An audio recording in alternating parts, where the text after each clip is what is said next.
Hey guys, I'm Minnie and I'm going to be introducing our next speaker, which is Tia Dean Charles, who will be going through a session on how to become a midwife.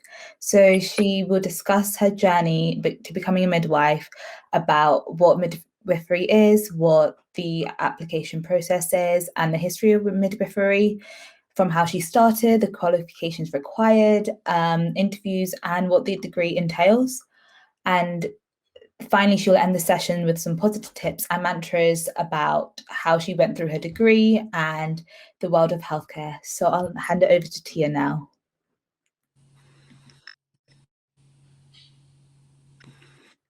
Hello. I can hear you, yeah. Hi, I just wanted to make sure you can hear me. Amazing.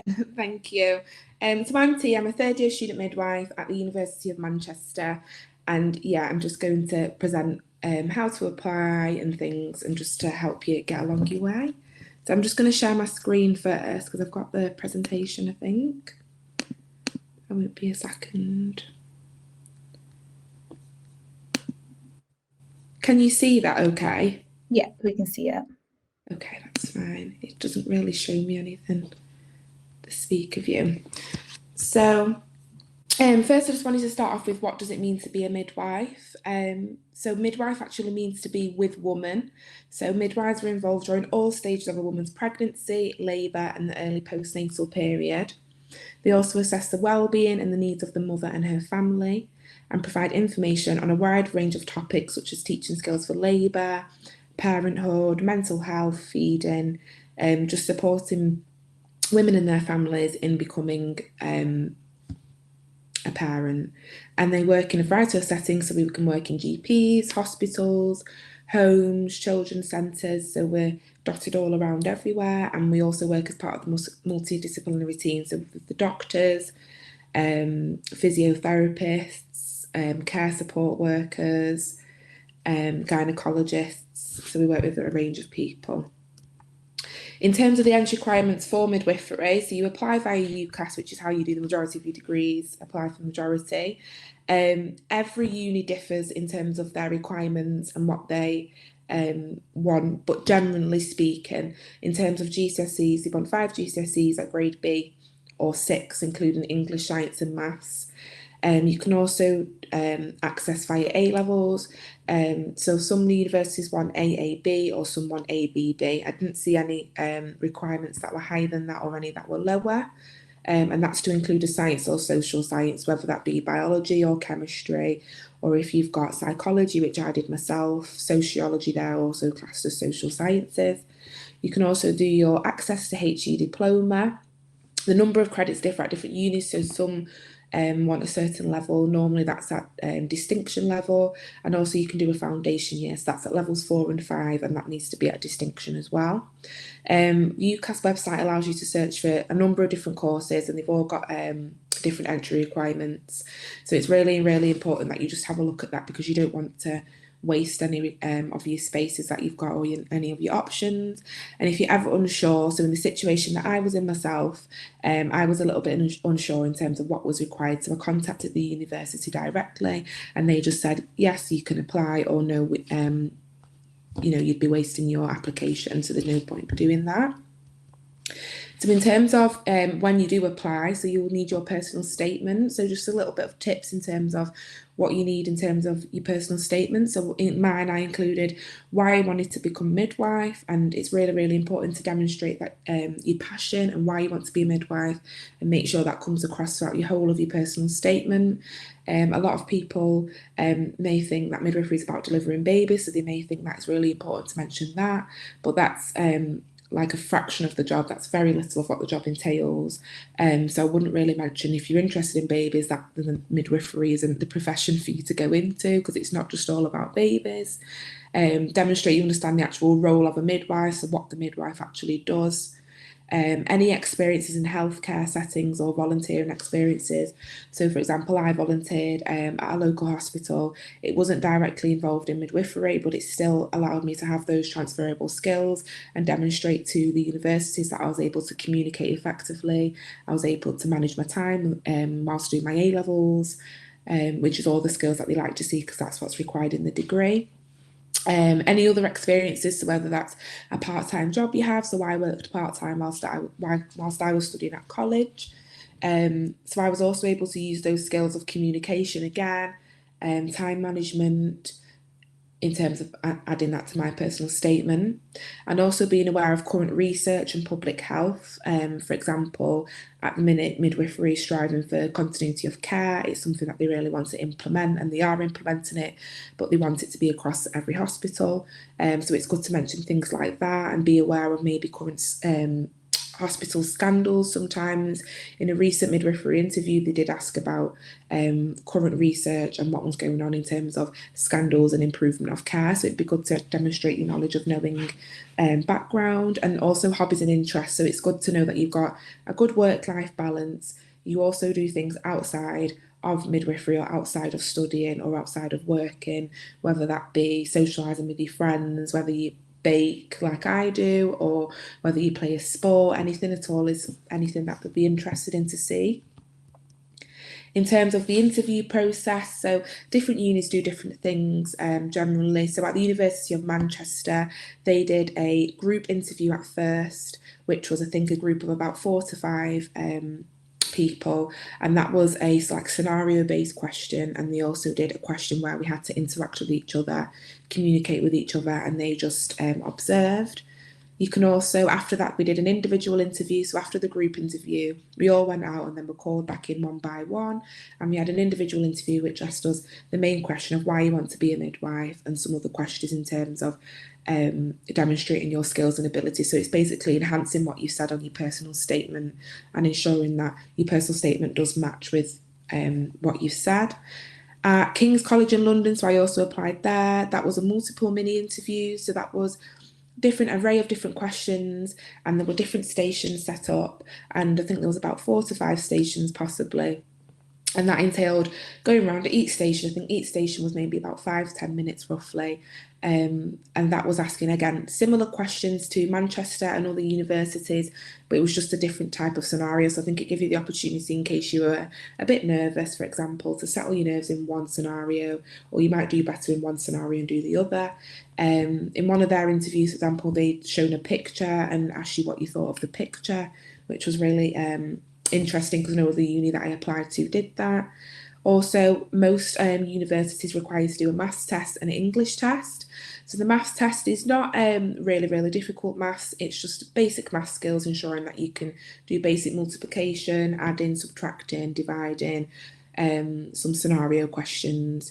And that just helps them assess, because you need to be able to do drug calculations and things in the degree. And also an English test. So at one uni, they asked us to write an actual essay on something related to yourself, something personal, something that you wanted to write about. Whereas at another uni, the English test was more of like a punctuation, grammar, and that was on a computer. So that was at Keele. So each uni ranges in terms of what they require. But it's once you've got a basis, once you've revised and you're aware of how you want to answer your questions, then you'll be able to attend and do well in any interview. In terms of universities that currently do midwifery, so there's just a few here that I've mentioned. So Liverpool John Moores, a uni do it, Manchester Uni, like I'm at myself, the University of Nottingham, Salford, Leeds. So there's quite a few unis that do midwifery degree, but not all unis do. So it's really important that you just do your research in terms of how the degree is structured. So every degree is structured a bit differently in terms of how it's taught and assessed. However, they do all have to adhere to the Nursing and Midwifery Council requirements of education and training. And I'd also advise attend any open days that you can. So I know obviously at the moment during COVID and things, open days might not be happening, but as soon as they do, or if there's anything you can attend virtually online, I would really recommend in doing so. And that's just because it allows you to get a good feel of the uni. So like I said, every uni is different in terms of what they teach and how they do the assessments, and how you also attend your placements. So I think you need to be able to know if that's something that's suited for you or whether it's not. For example, at Manchester, they do split weeks. So you have weeks where you're in university and you're in placement, Whereas at Keele University, they do block week placement, so you'll be in placement for maybe 4-6 weeks at a time, and then you finish placement and you'll go to university for 4-6 weeks at a time and do lectures and the theory. So it all depends on personal preference and what you think you would prefer. In terms of just a little bit of background about theory and what they teach you in a midwifery degree. So for year one, you normally do something on biological processes, so the anatomy and physiology of the body, whether that be like reproductive system, learning about the gastro system, loads of different body systems, in terms of not just in terms of pregnancy, but in terms of just a generalization as a whole. You also do an introduction to normal, maternal, fetal and neonatal care and well-being. So you learn the very basics of midwifery in terms of what you need to know to help to facilitate you to be able to work well in practice. You do also at the University of Manchester, we did an assignment on public health. Again, that's just making sure you're aware of current issues, tackling health and inequalities, and things that you need to be aware of. And then you also have an introduction to research. So again, that's very basic research, things that you need to know in terms of maybe qualitative and quantitative studies. Things about researcher bias, so just an introduction to help you understand research as a whole. And then moving into year two, you normally start to focus on complex care and deviations from the normal, so things that you wouldn't things that don't happen normally, so things that deviate from the normal. For example, whether that be a woman who is at high risk and she's gone from being low risk and she needs to be on a delivery unit instead of having a home birth, for example. Also, you do medicines management, so that's your drug calculations, and you learn about the common medications used in maternity. You also have an opportunity in the year two at the University of Manchester. Every degree differs, but normally most degrees have an opportunity that allow you to do caseloading. So you recruit a small caseload of women and you see them throughout their entire pregnancy. So you see them in the antenatal period, and then you hopefully are on call to hopefully deliver their baby, and then you are able to see them at home, so once they've had baby, and give some postnatal care. So that's really, really nice for you to see. That's what they're striving for at the moment in terms of maternity and continuity of care. So it allows you to really get to know your woman, build a nice rapport, and see her throughout a whole journey. And then again, you have another research that's developing on your basic research skills, and it's just helping you work towards your final year, which is when you do your dissertation. So it's just advancing on of basic research in terms of knowing how to critically appraise studies and things. And then in year three, the focus is on midwifery emergencies. So learning all your emergency procedures and how you adhere to them, and that's via a live OSCE normally they call it. So you will speak in terms of two lecturers or maybe three depending on who's in the room, and you just discuss in terms of what you would do in an emergency procedure. You also focus on leadership, so in particular, moving forward as part of a nursing midwifery requirement, it's important that you're able to lead, you're able to take those roles. In midwifery, you do quite early on, once you're qualified, have students under your care, under your supervision, so it's important that you understand how to adopt leadership skills. And then you have your dissertation, so the dissertation builds upon all the research units you've had in year one and year two, and that just helps you to consolidate all your learning. You get to pick a topic of your choice at the University of Manchester, and you are able to consolidate all your learning. And then moving on to placements. So in terms of placements, you at University of Manchester, because I'm just referring to what I know they do there, you can be placed at various different trusts in the Northwest. You supervised experience in a range of settings, whether that be the antenatal clinic, delivery placement, community placement. You can be placed on enhanced recovery, so there's loads of different units. You also attend gynecological spokes, birth centres, and also the neonatal intensive care unit, which is really insightful for you to see as well, so you're getting a bit of background about maternity and what happens when a baby is sent to intensive care unit. At University of Manchester and most other degrees, it's 50% theory and 50% practice. So you're graded in practice on your skills, your competencies, and things that you need to achieve.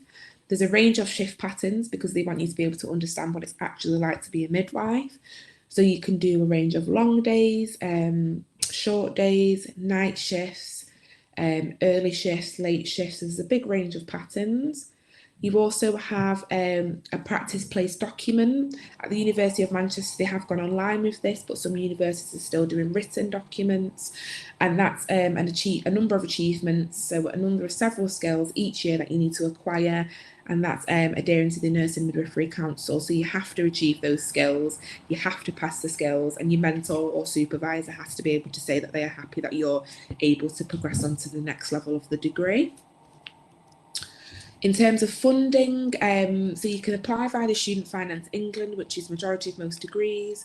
It's £9,250 per year tuition fees, and also you can apply for a maintenance loan, which is means tested. From September, so very recent, 2020, the government have announced that all midwifery students will receive a payment of at least £5,000 a year, which does not have to be paid back. So that was really helpful for upcoming midwifery students. And they acknowledge that you're obviously working really hard. And in terms of funding and expenses, they have offered to give you £5,000 a year. So that's divided in 3 instalments throughout the year, and that just supports you in your degree. I just thought I'd put a little bit about the day in the life of a student midwife. So this is just a day in the life of what I've done this week, for example. So just explaining a little bit about what happens at the University of Manchester.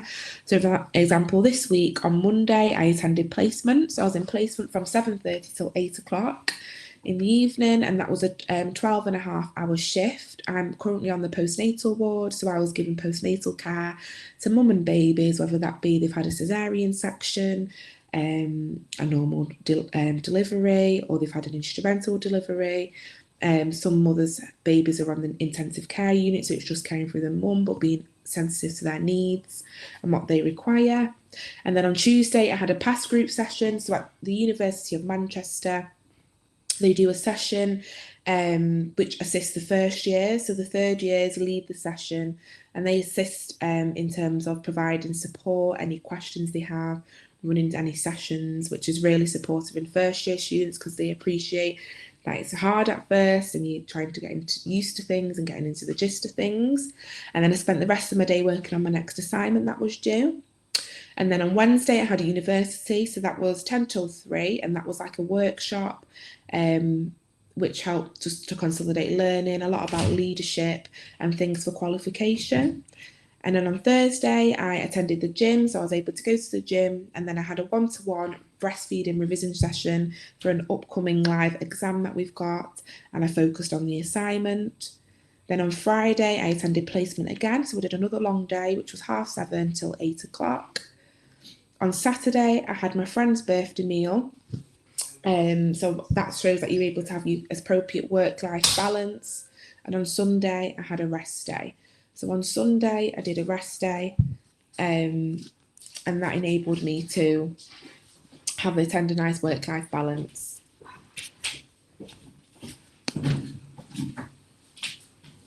And then just a little bit of positive tips. So to be able to start your day, you want to be able to be organised, manage your time effectively, establish a good work-life balance, use the support available if needed. So the degree is not easy by any means, but the lecturers understand what you're going through. They're able to support you and speak to your peers. So it's so important to be able to speak to your peers and be able to just offload and be able to speak to them throughout the day. And make sure that you're okay. So it's really important to maintain your mental well-being and making sure that you're having a good work-life balance.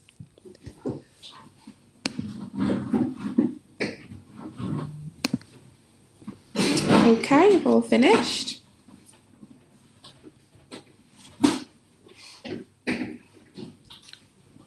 Just have a look in the chat to see if there's any questions or anything that people wanted to ask. Can you use midwifery to do neonatal nursing? I think there are midwives that have gone on to do a midwifery degree, and then they've gone on to do neonatal nursing. So you can go down that route, or you can apply to do nursing, and then you can go down the neonatal route and focus on babies. That would be good. What A levels would be good to take? So first of all, I wanted to do medicine. However, chemistry was not for me. So instead, I took A level sociology, psychology, and history, which enabled me to go on to midwifery. So we didn't have any problems at all. I would recommend a social science is really good. The psychological aspect of midwifery and caring for women is really important. And you could take, if you're confident in the sciences, then you could do a biology, chemistry, or physics, and then any other degree of your choice, really. So they're not fussed in terms of what you choose to do.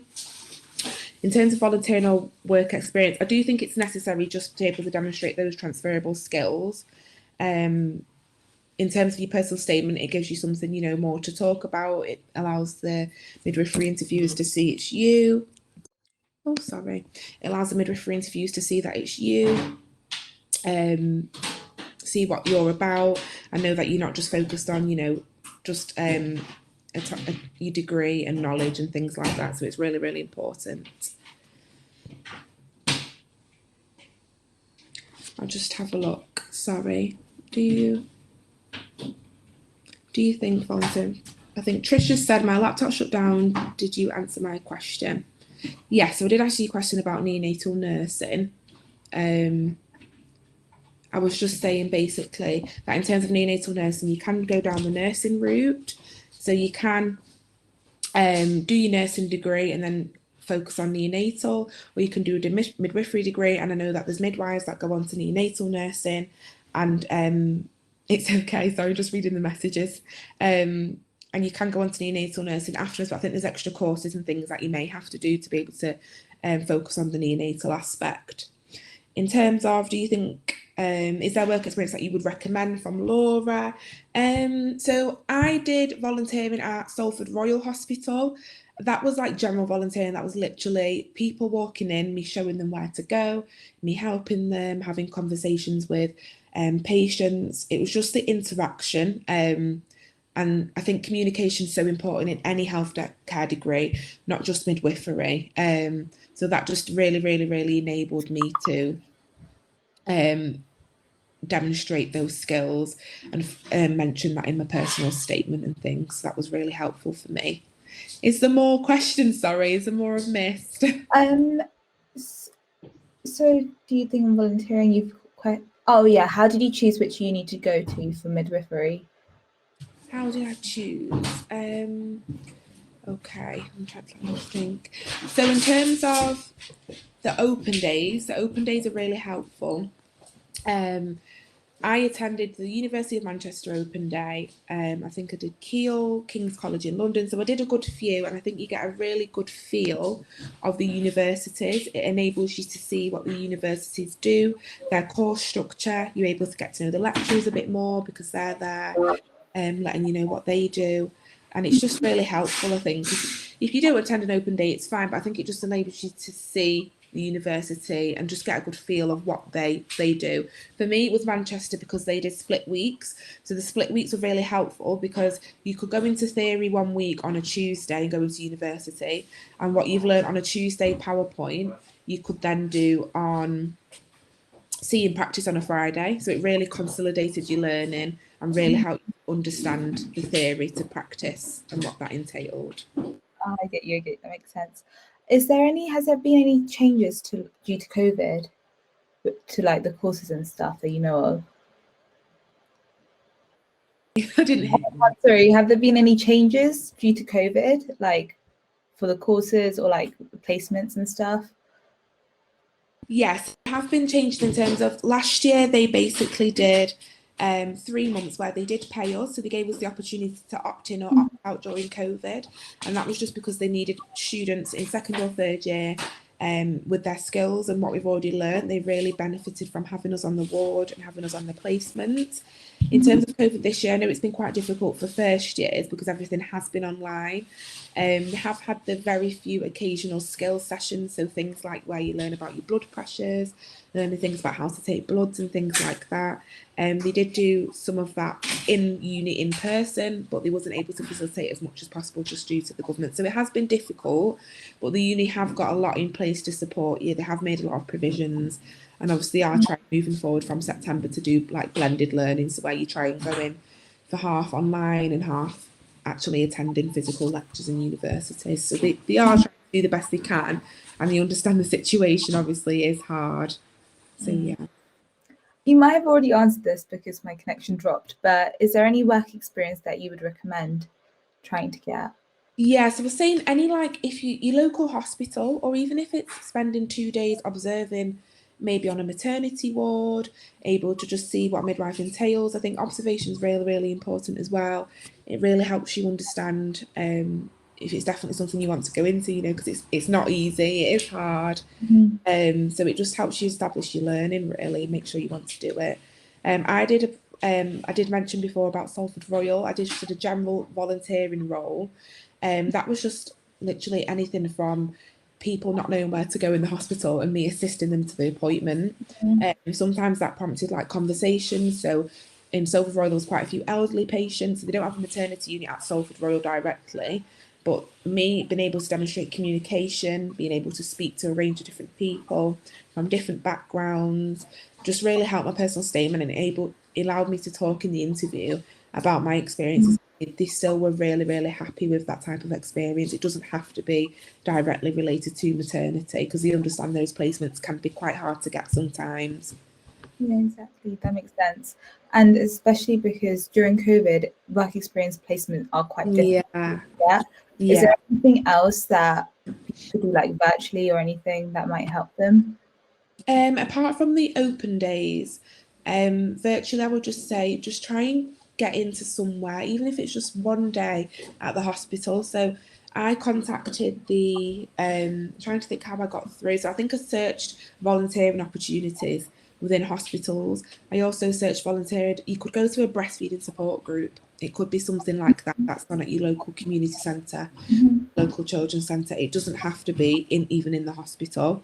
And they should help you facilitate. If you just say, you know, I'm keen to do a midwifery degree, express your interest, I'm sure they'll be more than happy to help. That makes sense. And what sort of things do you put in your personal statement? So in my personal statement, I mentioned before about, I think it's really important to demonstrate your passion for midwifery. So if you've got a real passion, I would make sure that comes across in your entire interview.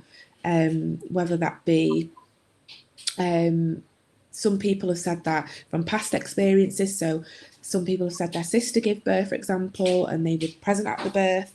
I know some people said that in the interview. For me, it was just I've always wanted to work in a healthcare background. I've always wanted to care for people.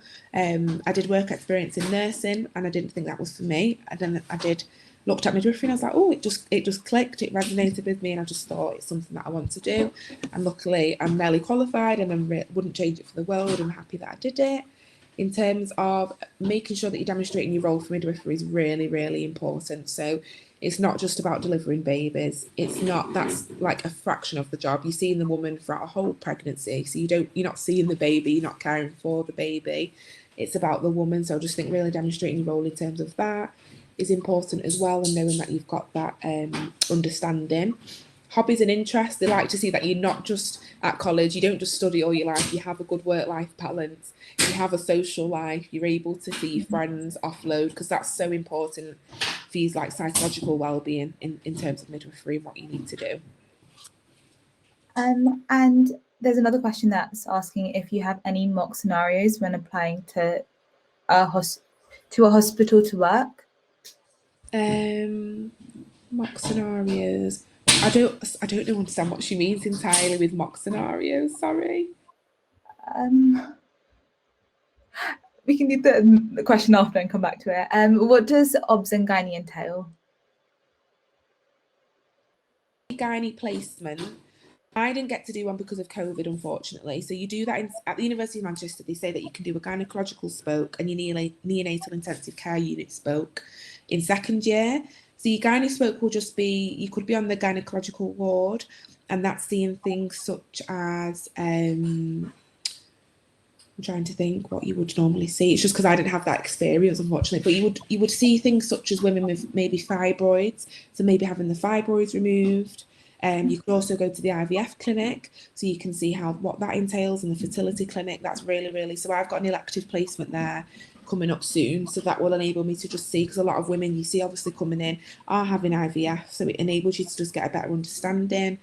In terms of obstetrics, so you work alongside the obstetricians on throughout the whole of maternity. So sometimes a woman is on a high risk care pathway. Therefore, she's not only seeing the midwife, but she's also seeing the doctors, the obstetricians, and gynecologists. So that just entails working alongside the doctors, really. So with the cesarean section, obviously the doctors do the cesarean section, but you still receive the baby. You still prepare the woman for a cesarean section. You're still present in the room. You're the person that's really empowering the woman, making her feel relaxed and calm in that environment, in that emergency situation. So yeah, that's mainly it, really.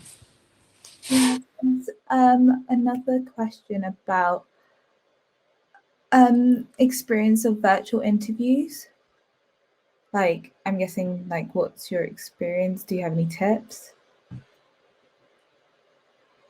Virtual interviews, I would just say to, obviously I didn't experience it because when I was in first year, that was pre-COVID, so it's a bit hard.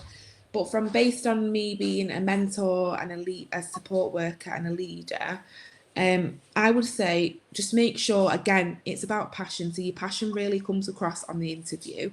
Either way, it will be the same. If anything, it's probably easier being virtual, just because you've not got that, 3 people in front of you, not got the nerves as such. Obviously, you're more relaxed, you're at home, you're in your own environment.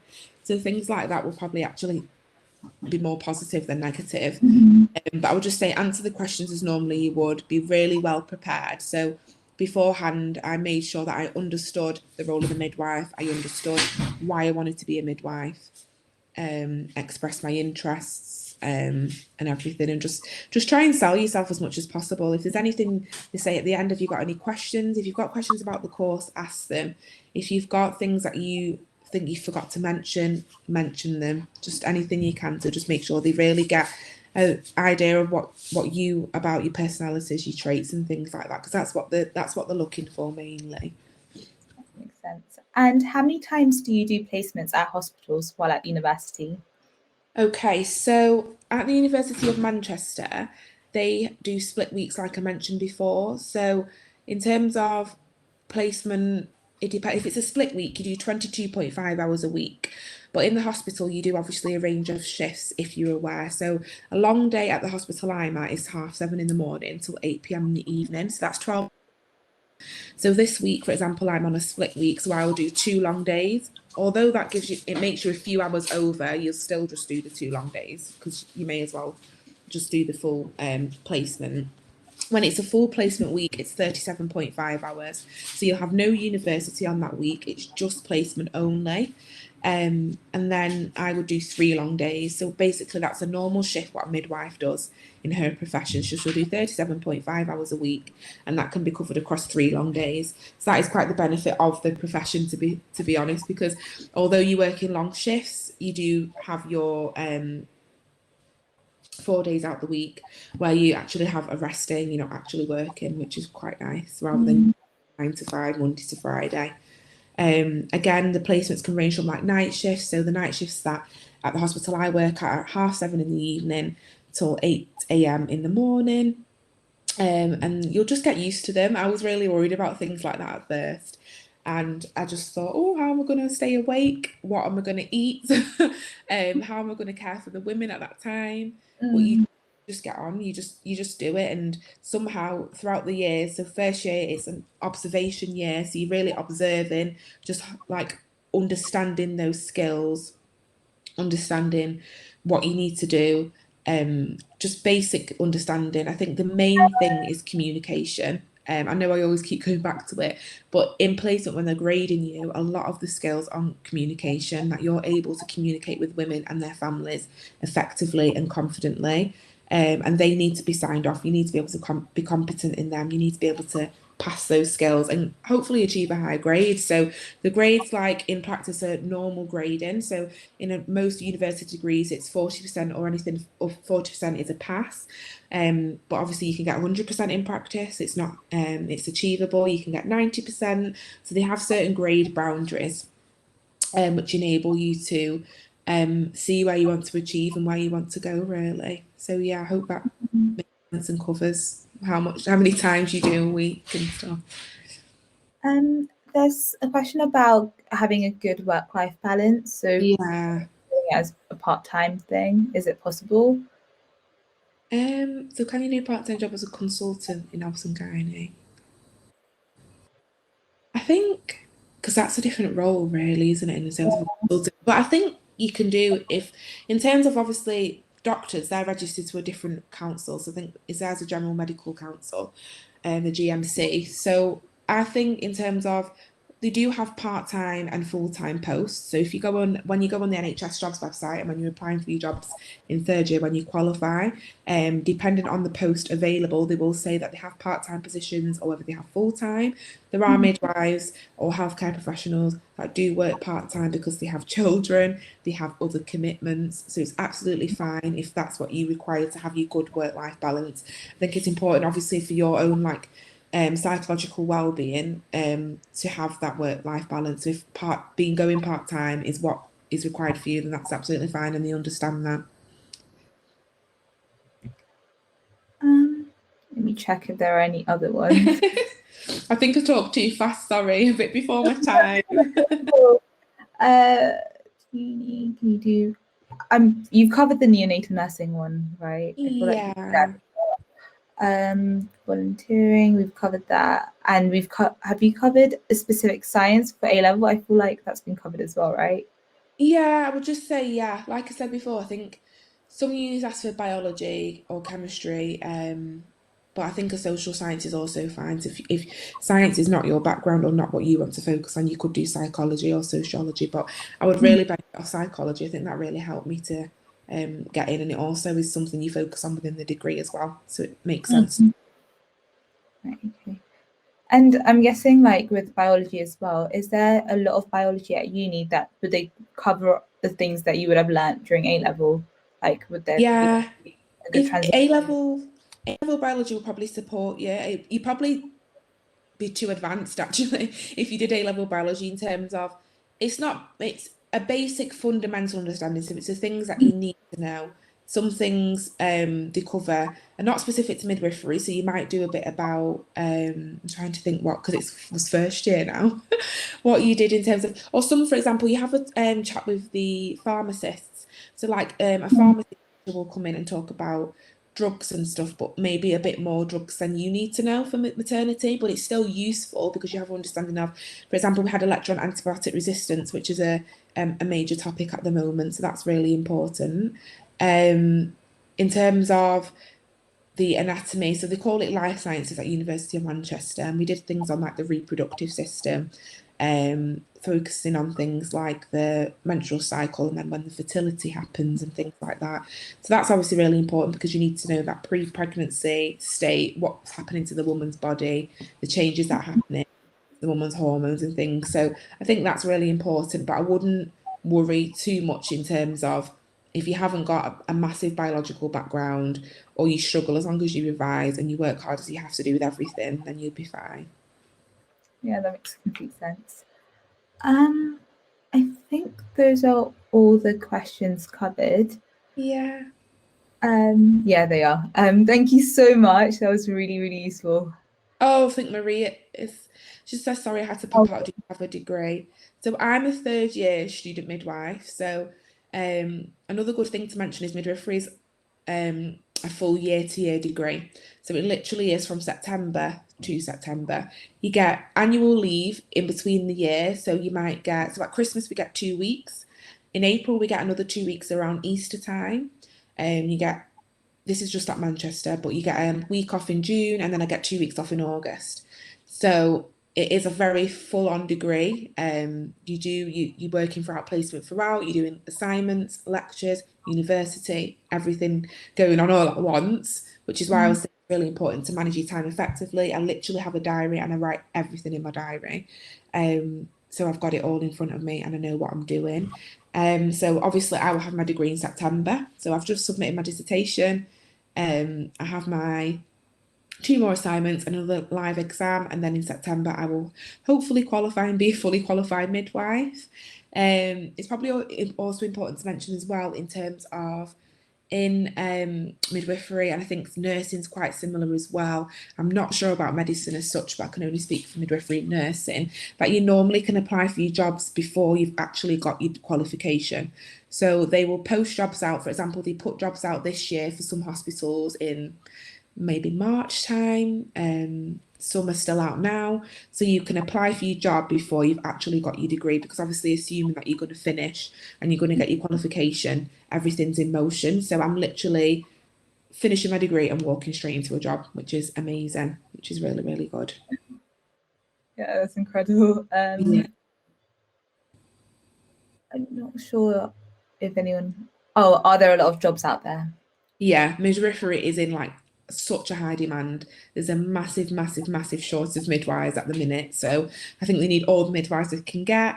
When I first applied, the intakes were quite small. So, for example, at Manchester, they have quite a large intake. So I think this year they might have about 80. I think when I started, they had maybe 60 they were taking on. So it's really competitive, because the people that do apply, obviously in the interview, you need to show yourself, sell yourself, demonstrate those skills. I nearly went to Keele Uni, so at Keele I think they only have maybe like 20, 25, so it is really, really small. But I think obviously with the new funding maybe and the shortage of midwives, hopefully the new incentive for the government will be to increase the intake that they require. And also the fact that not many people actually apply for midwifery. I don't think it's something that's spoke about as much as nursing is, or medicine, or dentistry. So it is something, you know, that if you want to do it, because it's absolutely amazing. It's really, really good. So there's loads of jobs. Sorry to cut a long story short. There's a lot of jobs. They always need midwives. They've always posts, and I've never heard previously and this year, there's no one that has not got a job this year. Everyone is walking into a job, if that helps. Yeah, and there's one more question about how can you still apply for jobs if you're about to go to uni. So I'm guessing if you're about to start at uni, can you still apply for jobs? So you'd only apply for your midwifery post in 3rd year. So when the jobs come out of 3rd year, normally most universities, or at Manchester, they did like a workshop earlier on in the year about personal statements, use, what to include. Your lecturers also are your references. So my personal tutor is my referee, so she's able to send references to the trusts I've applied for and speak on my behalf and give a character reference. So you would only do that in 3rd year. So 1st and 2nd year, it's just all about you learning how to be a midwife, what to do. And then 3rd year, once you're more confident, then obviously the trusts understand that you can apply at this stage, but you wouldn't apply ever for a job in 1st or 2nd year. It's only in 3rd year that you'd apply for one. Okay, that makes sense. I didn't answer one question, but it's only because I didn't understand about I think it was about the mock scenarios. I don't know if Laura could expand on it a little bit. Or not. But don't worry if not. I'm just trying to think, do you do any mock scenarios when applying to a hospital to work? Oh, I think I understand what she means. I think she may mean when you're applying for the actual job, I'm presuming. Yeah, so luckily this year actually, we had a practice interview, but during COVID, the people that opted in to work, so I opted to work at my local maternity trust, so they actually gave jobs out without an interview this year, and that was for the people that chose to work for them, because they recognised during the pandemic that you worked, supported their trust, so they wanted to give back. Say that you've got a job without an interview, so that was really, really nice. But in terms of other interviews that I've attended and that my friends have attended, you normally have a mock. So you'll have a mock scenario on something. I don't want to like baffle your brain too much, but something on CCGs. So that's something that you look at in labour that a woman can be on to monitor baby, basically. So they'll always do a CCG interpretation. So they want to be able to show that you understand how to interpret that. They'll also maybe ask you about, so another question that surprised my friend was they asked about a recent scandal that's happened in maternity, a very specific scandal. So things like that they might ask about. They might ask about sepsis. They've asked about sepsis pathway before, what you do in terms of sepsis, and just other questions about the multidisciplinary team, some care provisions that are in place at the moment. So yeah, anything current really, or any scandals I think are really, really important to mention. So yeah. Hope I've explained everything as much as possible. No, definitely. I think that's all of the questions, and it's already 1:45. Well, thank you so much. That was very Thank you.